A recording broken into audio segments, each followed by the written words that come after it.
ይህ እትሪእዎ ዘለኹም ናይ ገጠር ገዛና ዘዕበኹሉ ናይ ትውልዲ መረበተይ መድሓኒተይ ዝተቐበረትሉ ገዛና እዩ። እዚ እትሪእዎ ዘለኹም እዋን ክረምቲ ከምዚ ኢሉ ማዕሪጉ ፀቢቑ ከምዚ እዩ ኣዝመራ ናይ ዓድና። እዚ እትሪእዎ ዘለኹም ዒልዎ ኣሎ ብላዕሊ እትሪእዎ ዘለኹም ዒልዎ እዩ። ኣብ መንጎ ከዓ መሸላ ኣሎ ዳጉሻ እውን ኣለዎ እዩ።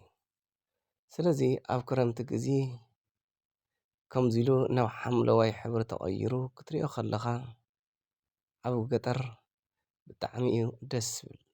እቶም ኦማት ብቆፅሊ ለቢሶም ምስቲ ዝኒሀ ዝራእቲ ፍሉይ ማዕርግ የምፅኡ።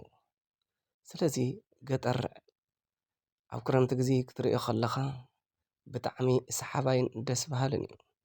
ኣብ ገዛና ኮንካ ኣለጉየን ቀረባ እዩ። ክትሪኦ ከለኻ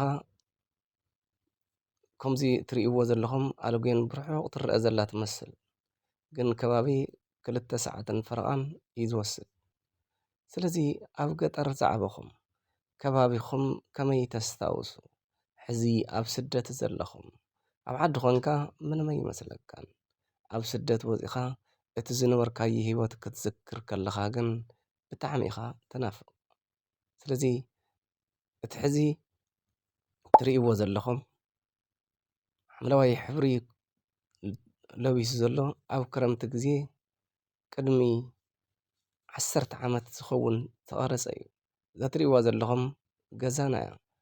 ተወሊድና ዝዓበናላ ገዛና። ስለዚ ገጠር ደስ በሃልን ሰሓባይን ማራኽን